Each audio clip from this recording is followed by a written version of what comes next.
Sorry, you did what? I bit my mouth and it hurt. How did you bite your mouth? Were you chewing something? I don't know. Were you just really excited? I don't know. I think I was just dead excited, or I was chewing my cheek because I was really sad. Why are you really sad? Because Series 2, Modern Doctor Who is now finished. Indeed. Hi, everyone. It's only just finished. You know, here in the year 2021. In 2021, it finished in 2021, and I don't know how we're going to recover from this. I wonder what the next series is going to be like. Who's going to be the Doctor? Who's going to be the companion? Oh, good lord. Hi, everyone. Welcome to Drew Review. Yeah, sorry, we're still in lockdown, so... Yeah, it's February the 2nd that we're recording this. We're going mad now. We're going slightly new. I think we've passed that point now. We're having a funk. Oh, it's weird because it's a repeat. This time last April going into May, we sort of felt the same, didn't we? We were just like, what is happening? Well, God, we're frustrated because we're on the verge of finding out any information. Yeah. Like, we don't know what the hell's happening. We were told late January there'd be information. We've now been told mid-February. You're still being furloughed. Yeah. I've got jobs being cancelled and delayed left, right and centre. And it's just very frustrating. Because it's winter, you can't, go out and spend time in your garden like we did in the first lockdown. So it's like we are actually trapped in the house. Yeah. Unless you want to sit out in the rain. So it's got us reminiscing about good times. Like, do you remember when we went to the 2012 Olympics? And everyone disappeared for 10 minutes. Do you remember that? Yeah, they ran down my street where loads of kids had disappeared. Is it a council street? No. Council tarmac? No. Yeah, it was, yeah. They renamed it for no reason. Welcome back to the series that's not quite a podcast, not quite a video. We're talking about stuff and there are toys to look at. Enjoy. We're talking about the last 3 episodes of Doctor Who Series 2 of the Modern Run in our ongoing quest, which is like a quest but sounds ruder. I don't like that word. Quest. No. And Fear Her is up first, set in the far off future of 2012. So when did this come out? 2006. Wait. This came out in 2006? Yeah. That's just put it in perspective for me. What, that the series is 15 years old? No, it's not. It's not that. It's the fact that 2012 at that point was distant in the future. Well, this is the second story. That's just horrifying. This is the second story in modern Doctor Who that's set in the futuristic world of 2012. Because the first one was Dalek. Yeah. That's set in 2012. To be fair, it wasn't really far off because everything is still the same. People still live in houses. Movie rules. People still play in the garden. Yeah, the X-Men movie rules of the not too distant future, basically. Yeah. But in their version of 2012, kids are still sporting overly gelled and hairsprayed mid-2000s haircuts. Yeah. That one kid who, if he'd just scraped near the ground and caused a spark, his entire head would have set on fire. Well, if you're ever in a situation where you need a fire... just scrape a child on the floor. And that's why Before iPhones. That's why Chloe Webber was stealing the kids to keep us safe from potential fire hazards. Only you can stop fire hazards. Oh God. What is the plot of Fear Her, not Chris? The Doctor and Rose get to London because the 2012 Olympics. And as they're walking down the street where the torch is going to be run down, I suppose, Rose notices that there's posters of kids missing. Mm-hmm. And she's like, oh, what's this about? So they start talking to people, and Rose spots a spooky girl from a window. She's a spooky girl. And they're trying to figure out why these kids are going missing. Mm-hmm. And they try and speak to said spooky girl, but the mum's like, no, what are you talking about? There's nothing's wrong with her. She's fine. It's all good. It's good. Absolutely fine. You believe me, right? No. No. So the Doctor and Rose investigate, and they realise that this little girl cannot stop drawing. She's in the night. She's up drawing. and Rose sees the pictures on the wall, and she thinks that one of them's moving. And I'm not very good at describing things, so I don't know why. You just lost yourself, basically. I'm hoping you're going to jump in, because No. you always save me. No, because you're describing it fine, and then you just started chuntering. Are you okay? Welcome to lockdown again, folks. So when Rose is in the room where Chloe Webber, and her mum Trish, played by the bloody excellent Nina Sosanya. She hears so something good. in the closet, and it's a drawing, a big scribbled drawing on the back of the wardrobe of Chloe Webber's dad, who turns out to be a monster that had he died the year previous, I think. And when you say a monster, you mean like he was an a abusive legitimate person, an actual monster. Yeah. He was abusive. Got drunk and used to, it's implied by Trish, used to beat up Chloe. Yeah, which is just awful. And yeah, What's going on with Chloe? What's actually happening? The doctor kind of realizes that obviously this isn't normal, and she's not just going through a phase. So he sits down with her and he kind of puts her in like a hypnosis kind of coma. Some Pertwee Baker stuff comes back. The whole like, right, sleep, now tell me what's going on, you bugger. He should have sung that to her. Instead of Kookaburra, he should have sang Haroon, Haroon, Haroon. And he realises that she's actually been, I don't want to say possessed. No, it's sort of a symbiotic relationship with Chloe Webber. She's being occupied. Yeah. Not in she's been like eaten or anything. No, it's like the two of them are sort of coexisting, sort of. It's called an isolus. That's a better way of describing it. It's called an isolus. And it's essentially a seed of a flower, isn't it, in space? Well, the design's sort of like that. That's not what it is. They're kind of like a school of fish or like a flock of birds. Are these beings of pure emotion? Yeah. Like they're just there. They feed on like love and. Yeah, but not in like they feed on your love. It's just like, no, they survive through companionship and love and friendship and warmth and family. That's how they survive. And they got separated. Yeah, and they like zip through space, and solar flare in this galaxy catapulted this isolus and its little ship to this street. And as we find out during the story, it was attracted specifically to Chloe because now that it's detached from its family, it feels lost and alone and scared and angry and all the stuff that you would if you were just ripped away from your family against your will. And it senses that in Chloe, that she's scared and lonely, alone. Because as Trish points out, like, Chloe's a great kid, she's really creative, all A's and B's at school, like, she's lovely. This is new. And it's because, essentially, the episode is about not suppressing your feelings. Yeah. And also listening to children. Because a lot of people dismiss kids immediately, a lot of adults dismiss kids. Like, yeah, whatever. It's like, no, maybe listen to them. Because, Chloe's housing some deep-seated trauma. Yeah. Which, Trish obviously will be too, but she's in that thing of she's so thankful that her ex-husband, Chloe's dad, is dead. I think they mentioned it's a car crash that he died in. Yeah. And she saw that as them being freed. But yeah. So she's able to move on, but with Chloe, it's part of her. It's part of who she is, and that it's going to take some conversation. You can't just move on from it.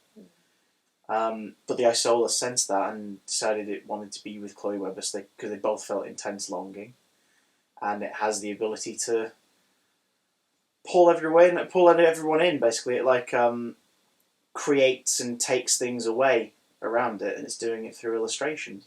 And every time it illustrates somebody, it's essentially collecting friends. So that Chloe will never be alone, and the two of them will never be alone.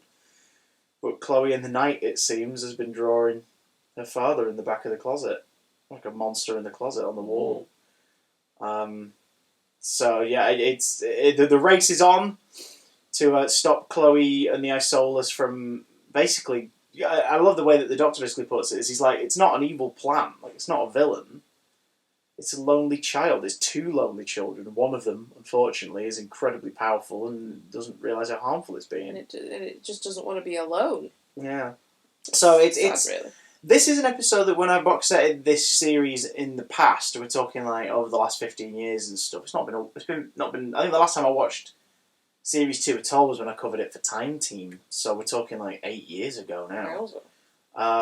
But this is one of those episodes where I was always like, yeah, sure, okay, whatever. I was never one I rushed to. I'd usually be doing something else while it was like, if I'm box setting it when I was a teenager, I'd be drawing or whatever. Like this is not an episode I'd be stopping and putting everything down to watch. You'd be drawing? Would they be would what you were drawing pictures of disappear? Yeah, remember all my neighbours disappeared. So like that's, do you know what I mean? This is not one that I was giving all my attention to. 30-year-old me really liked this rewatch. It wasn't as bad as I remembered it. No, there's some issues. There's definitely some issues. I think one of the episode's greatest strengths is also one of its greatest weaknesses, which is Abisola Agbaje. Abisola as Chloe Webber. She is... When she's Chloe Webber, she's great. Yeah. There's moments of connection, that bit where she vaguely threatens her mum near the top of the story, because like that's she doesn't vaguely threaten her, she full on threatens well, her mum doesn't really know for sure that's, do you know what I mean? Like she doesn't necessarily know that's a threat, but what I mean is like in that moment she's Chloe being a little git, and the Isolus is just sort of part of what she's doing. Yeah. In those moments where she's Chloe, she's really, really good. Yeah. In that scene where she's like you know, like in a trance and it's just the Isolus talking, it's unnerving, and she plays that really well too. Yeah. But when she's Chloe Webber moving around, walking, talking with the voice of the Isolus, it's just a bit cringe. Off. Like maybe it needed just an extra filter over the voice just to really hammer home the alienness of it all. Yeah, it does. Because we, for years, despite having not watched this episode for, I mean, you've probably not watched this episode in 10 or more years. No. Despite that, we very regularly, if one of us whispers something or like we've got a sore throat and we sound a bit hoarse, the other one takes the piss by going, I love Chloe Webber. Like, it always happens. We do. And it's, for an episode we don't care for as much, it's definitely one we reference way more than others. For that exact reason, which is kind of hilarious when you think about it. It's quite well directed. It's directed a lot more. It's Euros Lyn, who directs some of the the bigger stories and everything, but this one's directed very much like a... I don't know. I don't mean this as an insult. Definitely not. Like considering my perspective and everything, but like it feels a lot more like a kids' drama. Yeah, it does. It feels like and not in a bad way, but it just sort of feels like you've dropped in on an episode of Sarah Jane. Not even Sarah Jane Adventure. Something like Tracy Beaker or something like that. It feels like you jumped into a kids' drama show. Definitely. And I think that's kind of on. I think it's on purpose. Well, it is a kids' show. No, but I mean, like, I think that's on purpose because it is small. Like, this is clearly a very low budget episode compared to a lot of others. Like, it has one big visual effect shot, and that's the Olympic Stadium and the crowd. Yeah. Like, that's an effect shot. Every other effect shot in this is quite low-key. Like, the Isolus space pod is quite a low-key effect. It's sort of like a composite.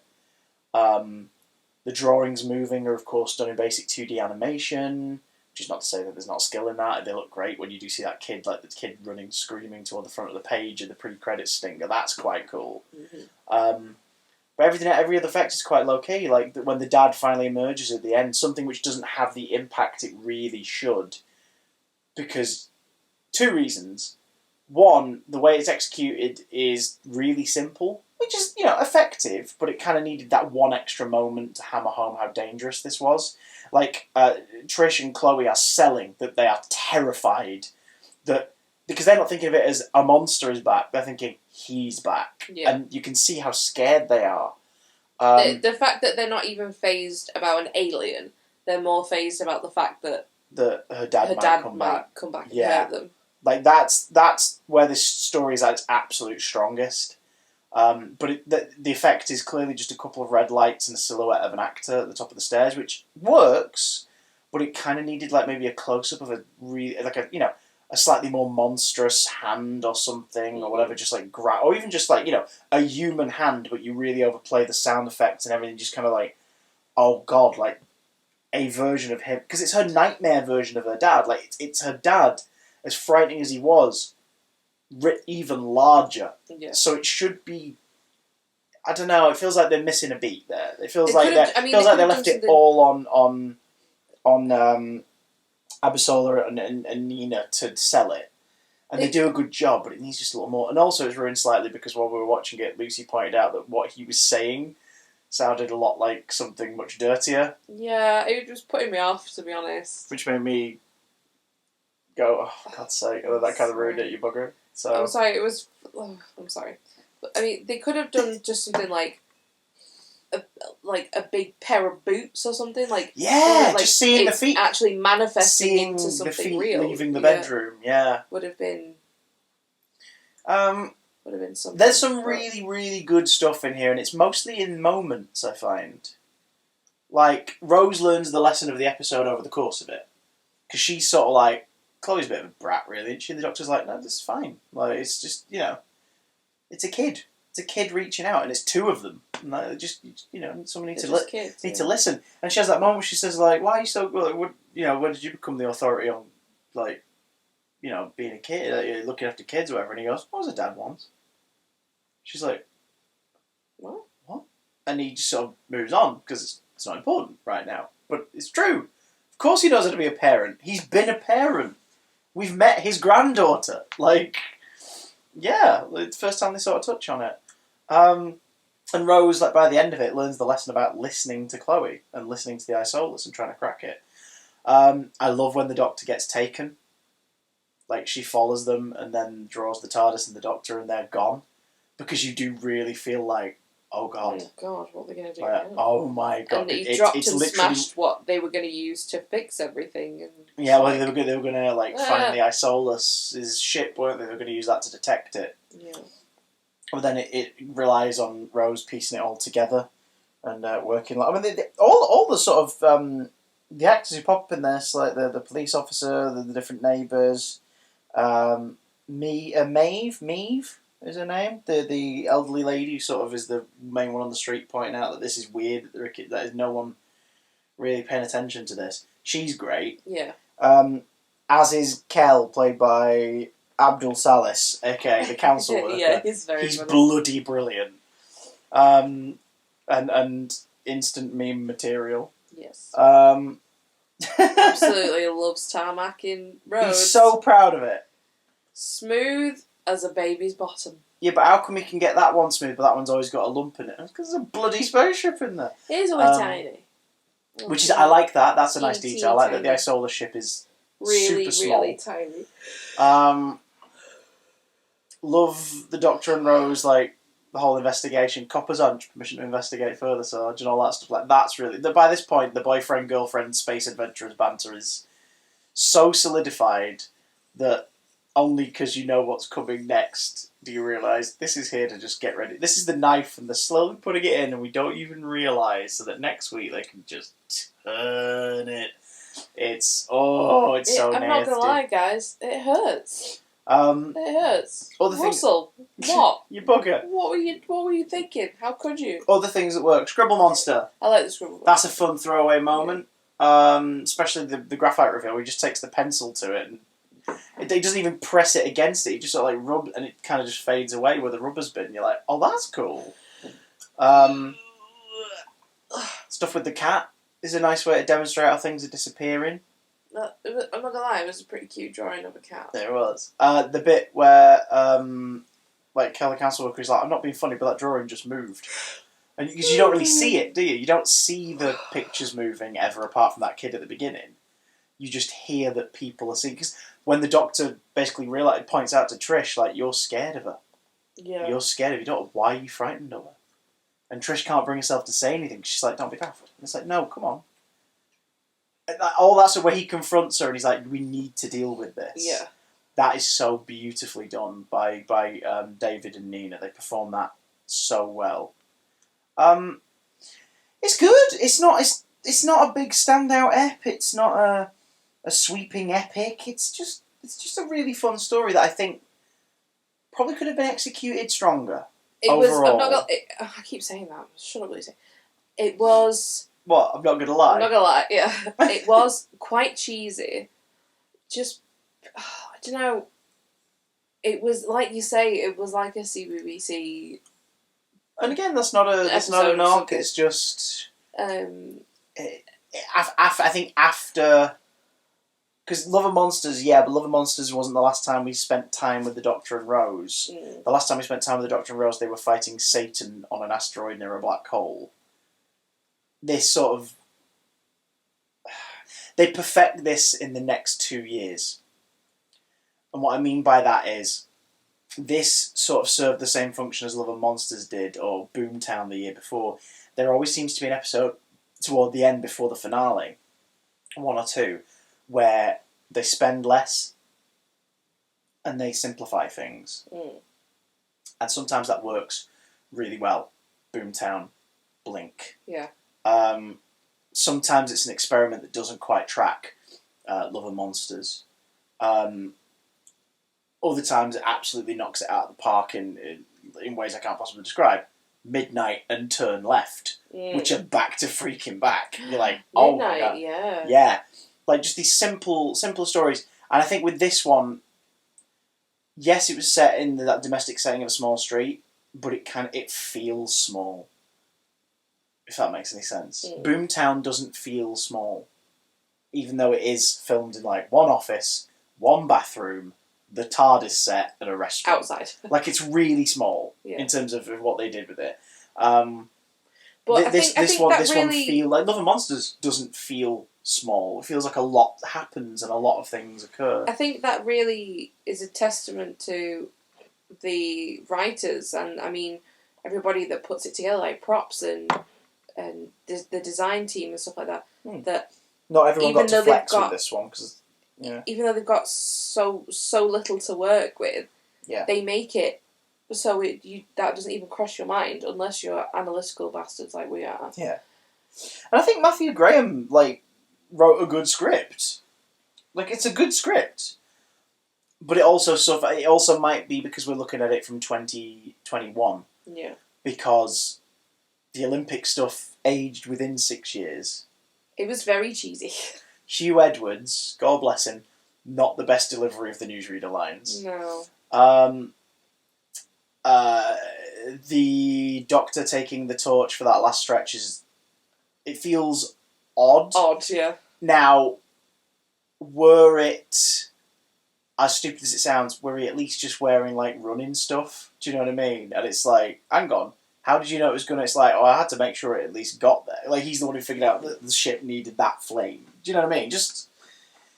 I don't know. It's odd to watch a story where you see the Earth being drawn, knowing that the moment that drawing is finished, the planet is going to disappear, and not really feel the scale of it.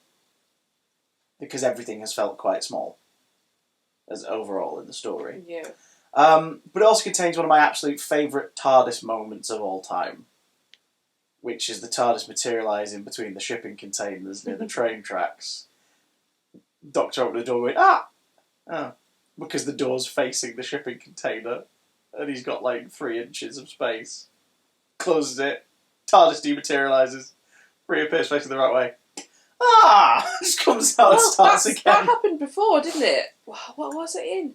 Oh, was it bloody Hartnell one where it appears on the edge of a cliff?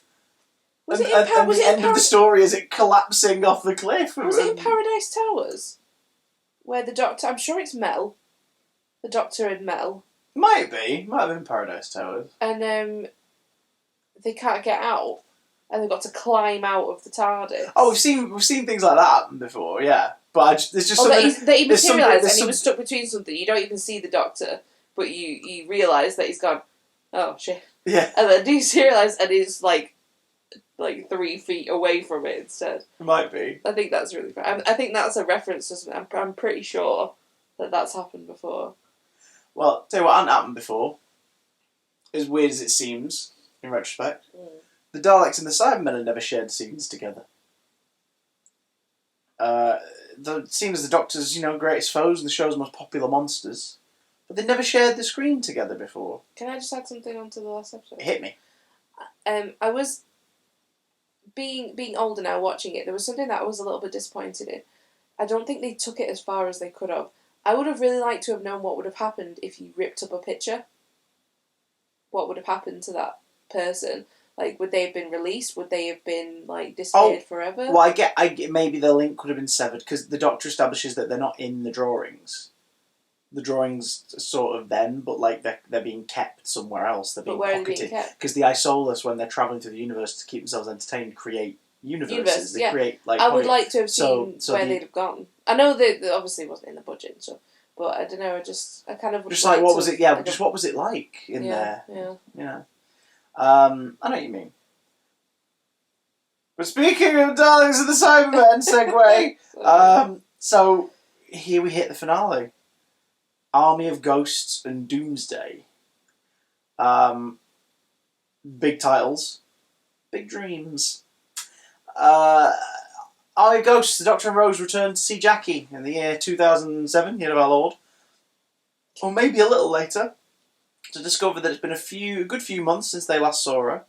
And in that time, Earth has been visited by ghosts. Everywhere.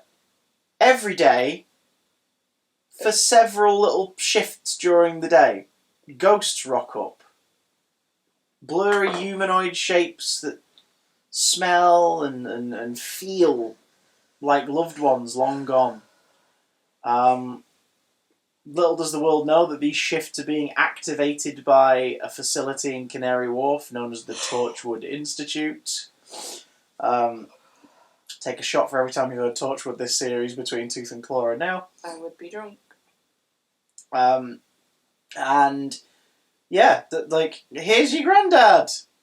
To which the Doctor and Rose are like, what makes you think it's granddad?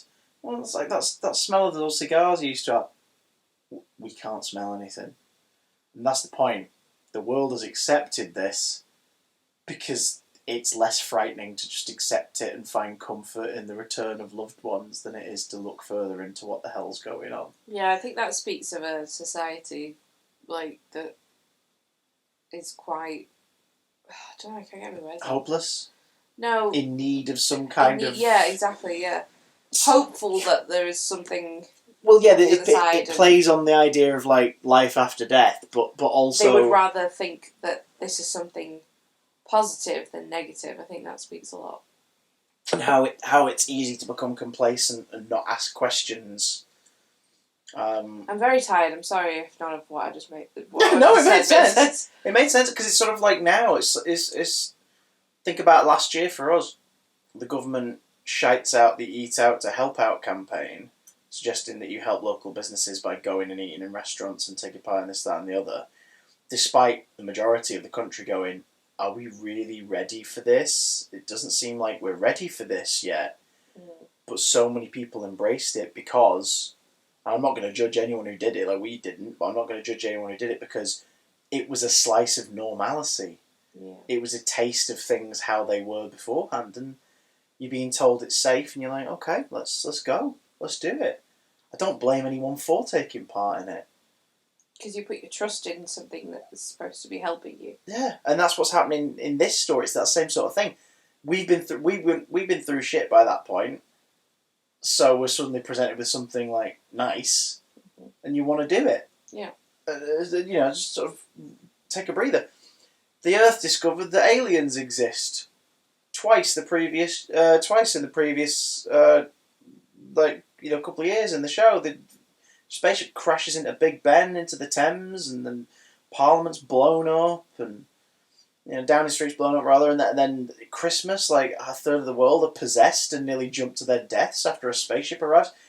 The world is in a terrible, terrified state. They're paranoid about everything. So, if the ghosts of your loved ones are showing up, you're not going to question it. It's a comfort. But that's what the Doctor and Rose are here to do. You really need to look deeper into this. And they do. They find that the ghosts are being shunted over to our universe, in shifts, as it were, because that's what they call it, bloody ghost shift, by the Torchwood Institute in Canary Wharf, led by Yvonne Hartman, played by Tracy Ann Oberman. Torchwood, the Institute, dedicated to protecting the British Empire, the British Isles, from alien threats. And I think they over-egg the idea in this that they're talking about extraterrestrial threats.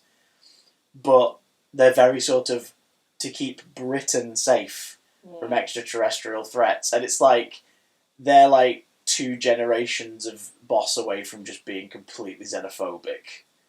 Do you know what I mean? It's like, oh, it's God. The Torchwood Institute was established back in during the events of Tooth and Claw early this series by Queen Victoria. And it turns out it began specifically to deal with the Doctor if he ever returned. Mm-hmm. But other stuff's happened since. The Torchwood laser that destroyed the Sycorax ship on Christmas Day, that was built from salvaged spaceship that they found off the Isle of Wight or whatever it was. They didn't find it, they shot it down, she said. Oh, no, they took it down. No, the laser that shot down the Sycorax on Christmas Day, that was us. And they used it from this crashed ship. Yeah, she said that they shot that ship down, Oh, God. Because the Doctor's like, what are you doing? What? They've got a bunch of tech in their warehouse. There's a few little references as well. Like, there's not obviously, but there's one point when Rose sneaks out the TARDIS when it's put in storage. There's a big sarcophagus, and it's like, it's not the same prop, but that's got to be like a Pyramids of Mars it's reference. so random for it to be there that it has to be a reference. There's got to be. And it's not the exact same one, but it's like, why would there be... Well, no, it'd have been... Why in the alien... Yeah, exactly. In the oh, God, what's it called? The thing... Yeah, the Abbey or whatever. But that's the thing, isn't it? It's like, why would there be an Egyptian sarcophagi here unless they were trying to track down any of the Osiris leftover stuff? And it's like, okay, sure. But yeah, so basically, something's happened, and there's a dimensional hiccup, like, the rift between worlds has gone kablooey, and ever since these ghosts have started showing up, and Torchwood are able to control when the rift...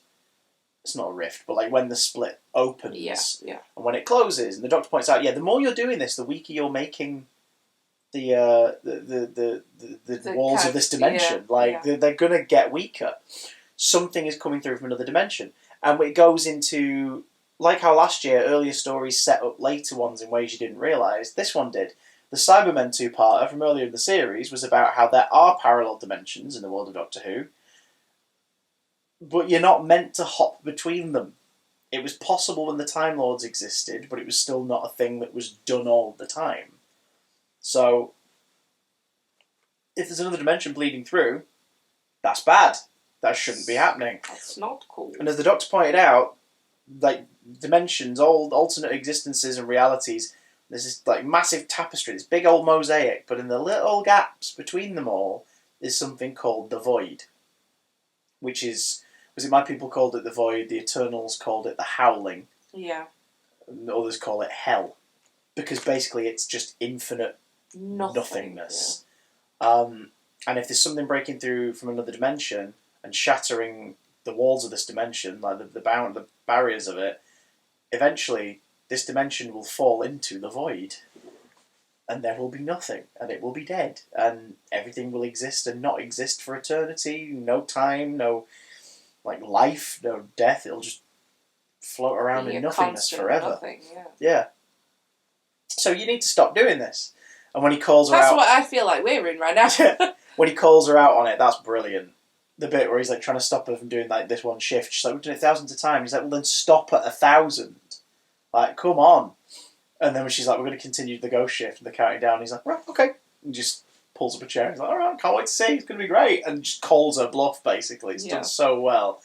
We also get the bonus, of course, of Jackie being annoyed that none of this is real and the Doctor and Rose are challenging it. Jackie gets some great stuff in this where she's talking about what this life has done to Rose. Like what it's done to her and like how much it's changed her, yeah. Like, you know, at the same time never really knowing that her daughter was not this plucky young girl anyway. She was miserable. So the fact that she's like, what's this life done to you? And it's technically it's made her better, but then Rose has the whole thing of like, it's a better life. Like, look what I'm doing. I used to just work in a shop. And Jackie's like, I work in a shop. What's wrong with working in a shop? That's what's kind of great. Like, during Russell's era, these characters are presented with like opposing viewpoints and things where they clash, where there's no solution to it. There isn't. They're always going to have an issue with each other's viewpoint. Yeah. but they love each other, and they still love each other, and that's the whole point of it. They're essentially from two different worlds now. Yeah, which Jackie is more unnerved by than Rose is. I think it's like it must be like a metaphor of a child's grown up. Yeah. It's not a kid anymore, and Jackie has to deal with that. And it's not just her and Rose anymore, it's... Rose and the Doctor. Rose and the Doctor, yeah. We get some great hijinks in episode 1 where when they arrive, the TARDIS arrives at Torchwood following the trail of the ghosts. Oh God. There's some really great fun moments in the first one, actually, where we go to the TV channels. There's a show called Ghost Watch. That title is not an accident. It's definitely a little nod to something. Definitely. But it's just a weather forecast for Ghost. We see a weather forecast where they do a ghost forecast at the end of the weather. EastEnders as bloody Barbara Windsor yelling at the ghost of oh God, is it Dirty Den or someone? It's just like bloody hell. That is funny. That is funny. Like just and then just the brief cut of Derek Acora, the late medium. Going like, well, no one needs me anymore. And it just goes to the next channel. Sam. Like that is a funny cameo. It is. That is a funny bloody cameo. But then you get the whole thing of when the TARDIS arrives and it's being taken to storage. The Doctor takes Jackie out of the TARDIS and claims it's Rose, so that they're doing one thing because he knows Rose will sneak out the TARDIS when it's settled and investigate. Like, all that's great, and it's also like Jackie's first trip in the TARDIS, isn't it? Yeah. It's the very first time she's gone somewhere in it. She's been in it, but she's never travelled anywhere. That's great, but all the while this is happening, because if you're watching this, you've probably seen these stories, obviously. The ghosts are the Cybermen from the dimension earlier this series, leaking through to another dimension bit by bit. Turns out there's millions of them, which is why it's taking so long for them to do it, and why it's a slow, gradual thing. Although a small group of them have already set up inside the Torchwood Institute, in the constructed, the area that's under construction, which involves the conversion of 3 of the employees into like the headpieces. Yes. Gareth, Matt, and Adiola, played by Hadley Fraser, Oliver Meller, and Freema Agyeman, respectively. I wonder if that name is going to pop up anytime soon. And they all go when the Doctor reveals that, like, he turns the earpods off and stuff, and they all scream. And Jackie's like, "You killed them."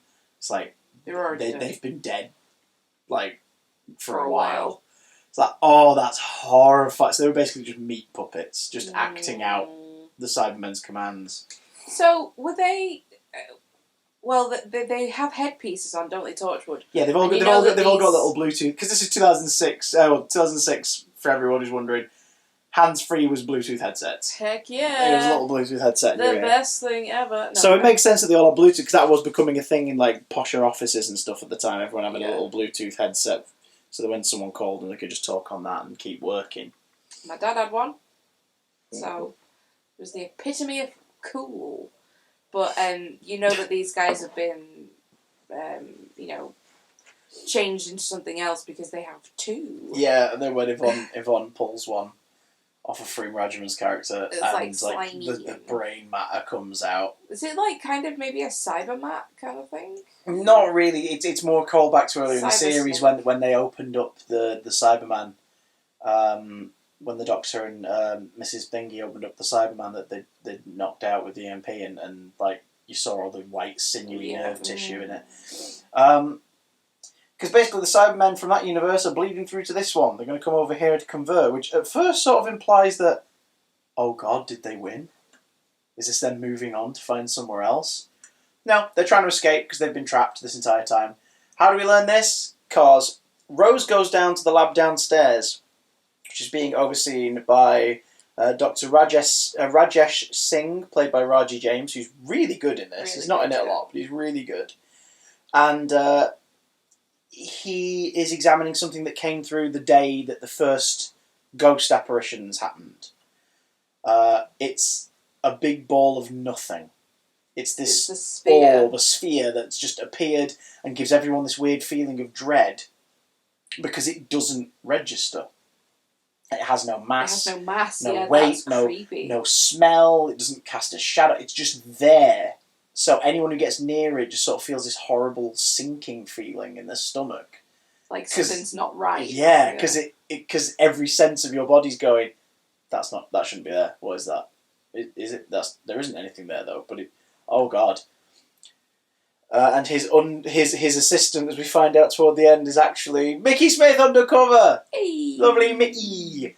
Come back over from the other dimension, because he's the one who reveals that basically, as we find out over the course of the story, the Cybermen were locked in their factories in that world.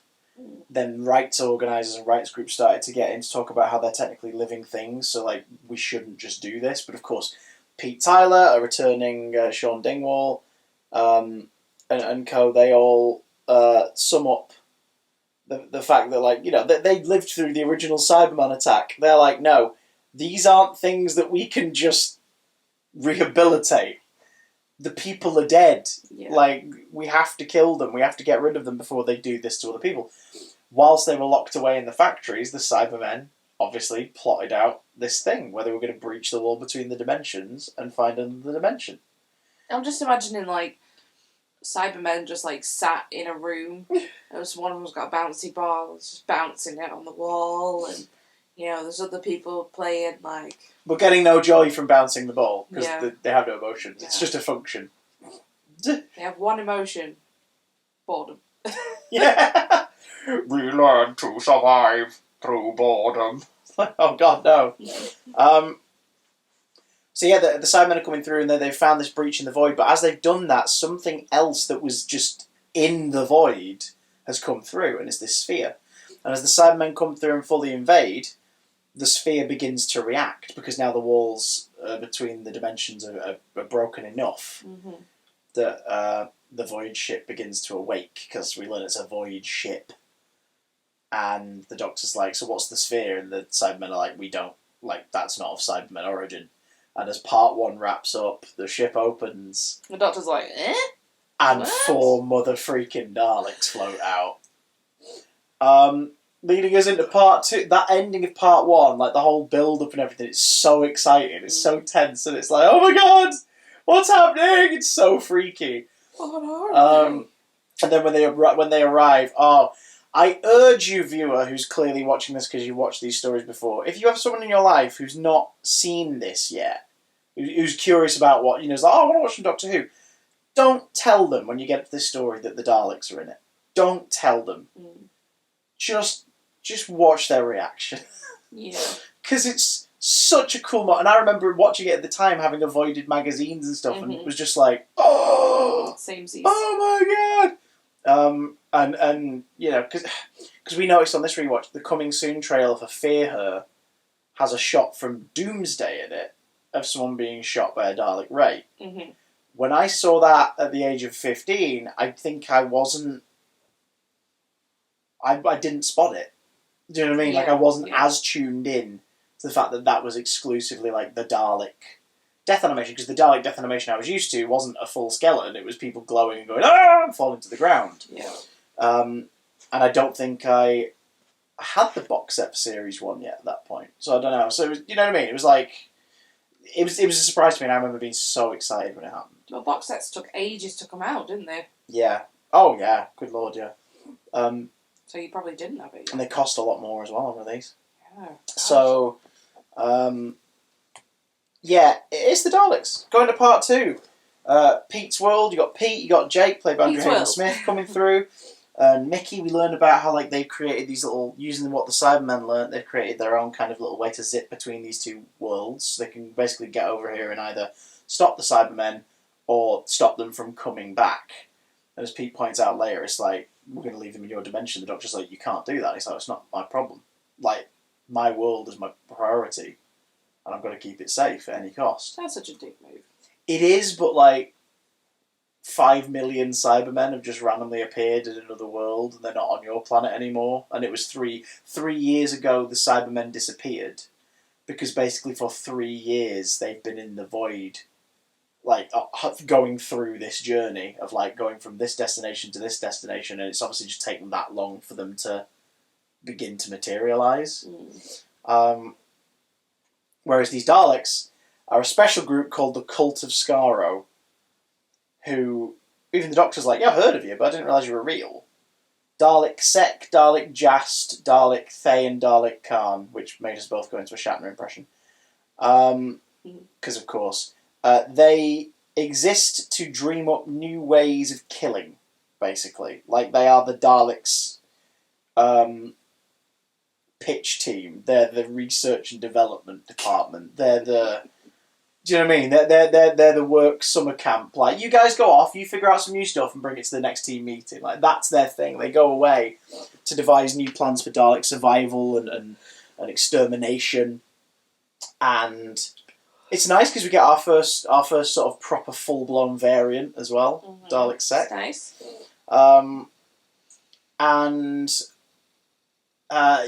Their plan involves something called the Genesis Arc. They got themselves lodged into the void between dimensions to protect the Genesis Arc, because that was their job. And now that they're established, they want to activate the Genesis Arc, which they can't do because they need someone who's covered in... I think they call it just background radiation in this. It's Artron energy, because it's been talked about in the old run, and Sarah Jane Adventures uses it a lot as well. Void particles. Essentially, well, no, it's not the void particles. It's from time travel. Yeah, I know. So they've gone through the void because Jackie. No. That's nothing to do with why the Genesis Arc opens. That's two different things. No. So it's both like... It's both like background radiation, like when you've gone through the void, you've got traces of this stuff on you. Yeah. But because of time travel, they've got... Yeah, this story doesn't make any distinction between it per se, but it's two different things.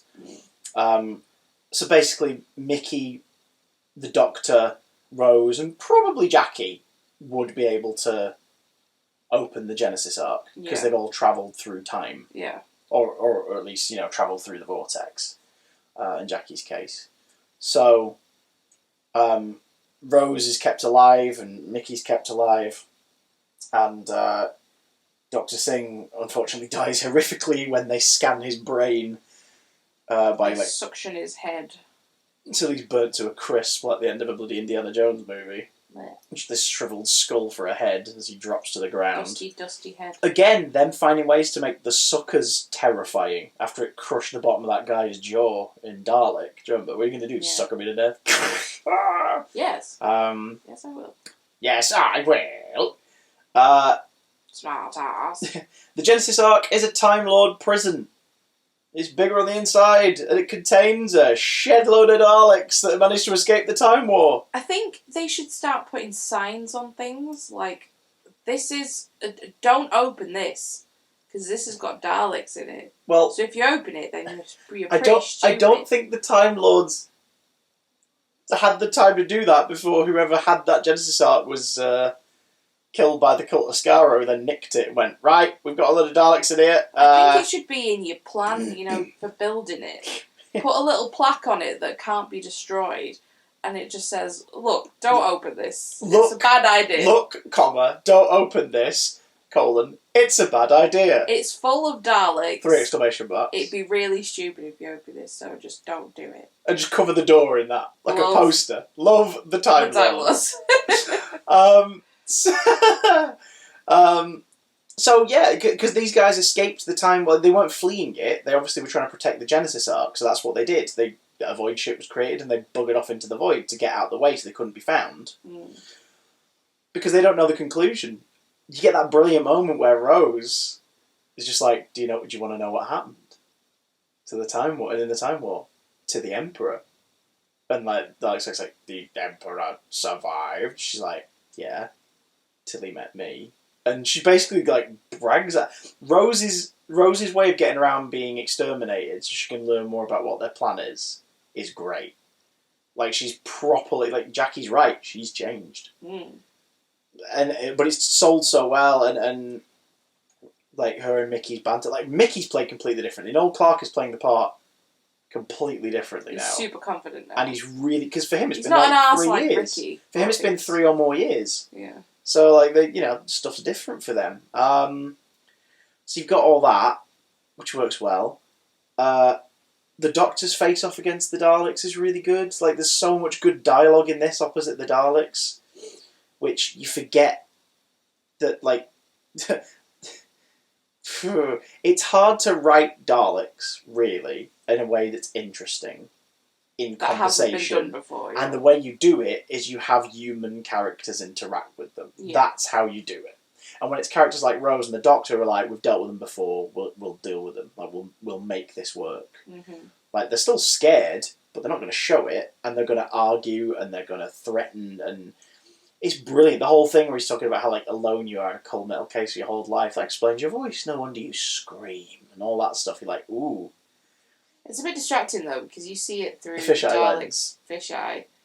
It's distracting because when Chris did it last series, the whole I watched it happen, I made it happen. Like, it's from the front, so his face is kind of ballooned into the fisheye. Yeah. Whereas here, David's side on, so he's got like a half moon face, and it's just sort of. It's very it was odd. making me laugh. I couldn't listen to what he was saying. It's very odd. Me chuckle. But yeah. So the Cybermen versus the Daleks for the first time ever, and. It's such a cool idea. Russell T Davies must have had this conversation in his head from when he was a kid. I bet he was dead excited. It's because it's the two greatest villains of the show finally meeting in a story, and they're immediately standoffish with each other and don't want to talk. Like, you identify first, all this and the other, and it's like, you take our orders. Daleks do not take orders. You are identified as Dalek. And then Sex, like, Silhouette resembles the inferior species known as the Cybermen. And just sort of like, alright, we're on speaking terms, let's see where this goes. Ooh, and what do you do? So Do you have them... What would any other show do? They would have them team up. Yeah. And they tease that that's going to happen here. And then the Daleks basically say to the Cybermen, no. No. Absolutely not. And then, genius that Russell is, guys stink. It just becomes a bitch off. They just bitch at each other. It's kids around the world in playgrounds growing up with Doctor Who would have been playing at being Daleks and Cybermen, and they would have imagined so many scenarios of them fighting or teaming up or. Whatever they would have come up with, I bet not a single one of them decided that basically they'd have a cat fight. That it would be a sassy confrontation. And as a result, it's so memorable. It's really, really funny. Best diss, of course, being the whole... we are number 5 million Cybermen. How many are you? 4. You would defeat the Cybermen with 4 Daleks. We would defeat the Cybermen with 1 Dalek. You are better in only one respect. Ooh. What is that? You are better at dying. Oh, shots fired. In the earlier line as well, you would declare war on the Cybermen. This is not war. This is pest control. You're just like, oh my god! And that's the thing. The Cybermen are outmatched, ultimately, by the Daleks. The Dalek weaponry is superior. Keep in mind, this is the first version of these Cybermen. They've not upgraded or changed or anything yet, because they've not had to. They were outgunned, outmanned. Outnumbered, outplanned. Yep, thanks there. That's just what we needed mid-review as a Hamilton reference. Thanks. Nope. Yeah. Nope. Sorry. I'm going to need my right-hand man. Well, he'll show up next series holding the hand in a jar and chasing after the TARDIS. Yeah, it's great. So we get the fantasy football fight like we've always wanted, the Daleks versus the Cybermen. And the humans are just like, oh shoot! I was scoot. So to stop all this from exacerbating, it's about closing off the leap from the void once and for all. And the Doctor realises that because all of them are covered in the void stuff, he can essentially reverse the process of it, which would suck all the Daleks and all of the Cybermen, because they've come through the void, back into the void. But it would also take anyone else who's got void stuff on them through it. Actually, yeah, hang on. They are called void particles, aren't No, you're right, because, that's how Rose has got it on her. they? Yeah.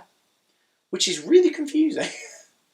Because it's not the void stuff that the Daleks need. But I guess it is. Background radiation, basically. Like, yeah, they've gone through the void, travelling through time, I guess. That's established quite late in it, basically, isn't it? That it's like, we'd be sucked into because we're covered in void stuff. Yeah. Which makes sense for the Doctor, Pete, Mickey and Jake, because they've literally teleported from dimension to dimension. Oh, no, hang on. No. That's the energy from the other world. Specifically from the other world. So that's why Rose has got it too. And that's why the Doctor's got it too, because they've been to that parallel universe. So it's not the TARDIS, and so it is two separate things. God, that's annoying. Because that's why Jackie doesn't have any at all. Yeah. Because she's not been to that parallel world. So anything that's from the parallel, anything that's not from this world will be sucked back into the void. Which means everyone's at risk. And Jackie and Pete's world, Pete unite, and the way Camille Kajori and Sean Dingwall play that scene. She's fighting with the cat. The way Camille and Sean play that scene is so cute. Like, it is so cute. And for the rest of it, Andrew Hayden Smith and Noel Clarke are basically just action heroing it up and doing a really good job. Yeah. And I forgot that Jake came back. Yeah, it's a little bonus, isn't it? Cheeky little bonus. And so they're going to go through and the day's going to be saved, but the Doctor's like, yeah, Rose is going through as well. Final decision. Because otherwise you're going to get sucked into the void. And Rose is like, well, you will. And he obviously doesn't care. Like, he's just going to do what... He's brought the clamps because he's going to attempt to not be sucked into the void. Because he nicks the Magna clamps that are established in the first episode. Mm-hmm. And, yeah, she defies him. She gets sent to the other dimension, then immediately zips herself back. Yep. And it leads into the scene you've been dreading. What happens? What happens in it? So, everything goes to plan. They open the void, and Daleks and Cybermen start, like, zipping through. And it's really funny, because you see Daleks, like, bouncing off the walls. It's kind of like pinball. Like pinball machines. It's very, very cute. No, it's not cute. It's very funny. And then you see the Doctor and Rose holding on for dear life. Mm-hmm. And one of the levers starts to like slip backwards, and it happens to be Rose's. And she goes to, pull it back. I mean, it doesn't make much sense how she does it, but that's fine. And it's just brave and foolish at the same time. Like, it's moving away from her, so she literally like lets go, circles round, and pushes. I guess with her legs, but then once it's there, it's like, how the hell are you gonna get back? And she doesn't. She loses her grip, and she flies toward hell, basically. She does, but then Pete zips through at the very last second timing, and he grabs hold of her before she falls through, and then he zips back. So I guess we have to presume he was zipping back to, he was taking the jump to be like, you need to come back with us. Jackie was probably like, you go and get it, she's your daughter. Yeah. And he's like, oh bloody hell. Oh God. So she's in Pete's world. She's gone. This is the story of how she died. They weren't lying. They were just bending the truth a little bit, because it's the story of how she is registered dead on the world she comes from. Yeah. And the Doctor and Rose are separated across dimensions. With no way of getting back to each other. Except, a little while later, she starts having these dreams. And in the dream, she keeps seeing that they travel to this place, so you've got to presume it's some kind of little psychic projection or whatever. And she tells her family, she tells Pete and Jackie and Mickey. She calls Pete Dad now, doesn't she? Yeah, is cute. And they all just go through with it, because they're like, she says like anyone else, they wouldn't have believed me, but like they know. So they all pack up, and they travel. And they go to, is it Denmark? Norway, that's one. And arrive at a place called... Let's see if we've got it's written down here.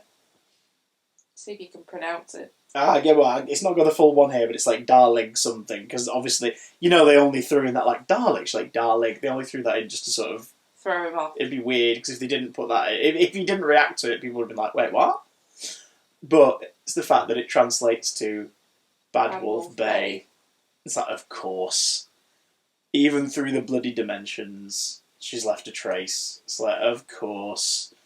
And he's flying the TARDIS around a supernova around a dying star. There's help burning it up so he can basically project himself through the one last kind of crack in the reality that he's been able to find. To say goodbye. And Billie Piper breaks my goddamn heart. Oh god, it's hard. It's hard to watch. The scene before it and this scene as well. She's amazing. She's so good. She's so good. It's so hard to watch. It's just so heartbreaking. And they don't say anything. It's all between what they're actually saying to each other.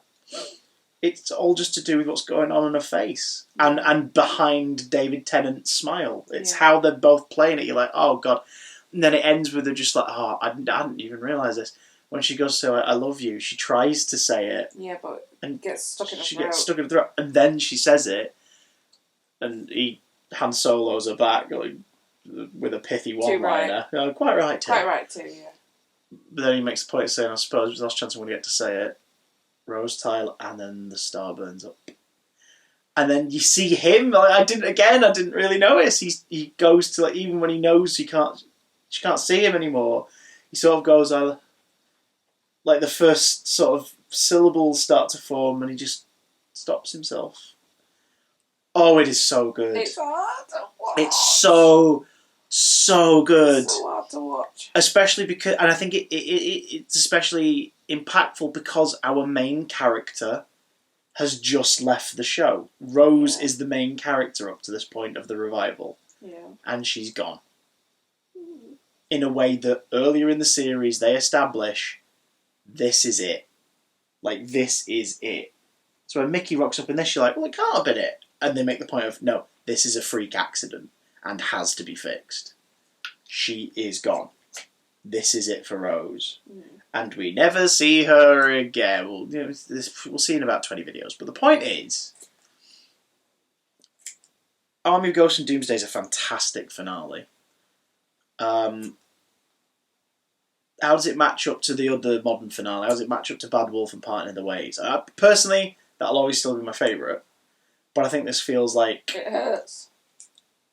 It's killing me. Come here. I think you need a doctor. It does... This one does well what that one does well. It balances blockbuster thrills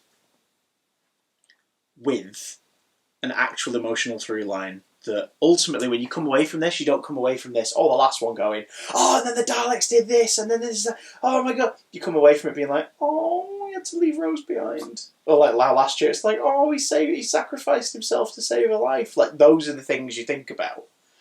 And it's something that these earlier seasons do very well. Every finale has an emotional stake that is ultimately more important than the blockbuster end of season excitement of it all. But then this one also continues a trend set last time. Last time, the Doctor dies. My Doctor dies!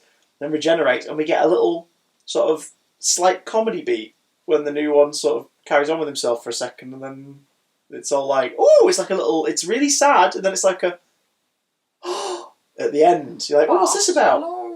And this series continues that on because he's alone for not 1 minute before a bloody bride shows up in the TARDIS. Just stood there, looking very confused. I'm pissed off. Yeah, the arrival of Catherine Tate, credited as the bride. Which back in 2006, I was like, oh, right. Because I wasn't a huge fan of the Catherine Tate show. I thought it was fine, but I was getting sick of catchphrase comedy around that time. So I was like, oh, okay. Little did 2006 me know that 2008 me would think she's bloody brilliant. What was her catchphrase? Well, which one? Like, she had loads of character. I mean, the biggest one was Lauren, who was like, I'm a bothered. That sort of stuff. I'm a bothered, yeah. So I wasn't particularly excited for this, but I think it's a really good ending. And again, knowing what we know, I really like the next story. But we're not getting to the next story just yet. More on that in a sec. What do you think of Gone with Ghosts and Doomsday now you've revisited it many moons later? It makes me sad every single time. I had a little weep. Is this the best departure for a companion so far? Because everyone's departures have sort of been quite quiet or calm or understated. Like Ian and Barbara's is fun because what they wanted was to go back home. Yeah. Like they never wanted to leave the TARDIS, but getting back home was a once in a million chance because the TARDIS would never accurately get them there. Because the Doctor can't fly. So the fact they have that moment, they take it. So their decision is not as difficult. But then Hartnell's reaction, like the Doctor's reaction, is what sells it as like a oh no kind of moment. Well, go then. Yeah, or he's being really nasty. He's like, "Go on, bugger off, leave me," and they're like, "Oh, okay." And then when they're gone to Vicky, he's clearly very upset about it and annoyed and sad to see them leave. And you're like, "Oh." Apart from that, I'm trying to think of like Zoe and Jamie's farewell is quite sad because they're basically ripped from him. Yeah. But it's that quick. It's like, oh, they're gone, and now they're back where they were, and they don't remember. And it's like, oh, okay. I know everyone cites Adric, but like we weren't particularly attached to him, and you know, Perry. Well, no, because Perry's is a cop out slightly when you find out that it's fictionalized. It didn't. Well, it didn't happen that way. Well, when it happened, I was like, "You just killed Perry! No, I love Perry." God, that feels so long ago. I think the only ones in the show that have kind of rivaled to this is like Sarah Jane's is sad because it's very sudden. Like he's been summoned to Gallifrey, he has to leave her, and it's very kind of shocking. And also the fact that it's played so well with the two of like her wanting to stop and leave anyway, and then she's like, "Oh no, I'll come with you." Yeah, like that's played really well. The best one prior to this is the Green Death. It's Joe because it's just so like, oh no, and you can see the reluctance that both of them are feeling, and it's so sweet. I think this might be personal opinion. I think this might be the best departure up to this point, though. She is one of my favourite companions. She was from the start, and she always will be, because Billie Piper is just incredible. So it always hits home for me. This one, it makes me so sad. We'll see the Daleks again next year for a story. Because they are everywhere. Because of a copyright clause. We will see the Cybermen. We won't see them again now until the specials. We don't see them again until Tennant's last few stories. For a little while. But what we will be watching after this is the TARDIS-odes, which we'll explain more about in the next video. But below, what do you think of Fear Her and the Series 2 two-parter finale? Do you agree with us? This is probably the strongest exit for a companion so far in the TV series. Not asking about multiple ace departures or anything else. We're talking about in the TV series. Is this the strongest exit for companion, or do you guys still think stuff like the Green Death is a stronger leave? Let us know in the comments below. This actually is quite tough because it's saying goodbye to an era that's very, very dear to us. But onwards. But first, onwards by going back slightly. See you next time! See you.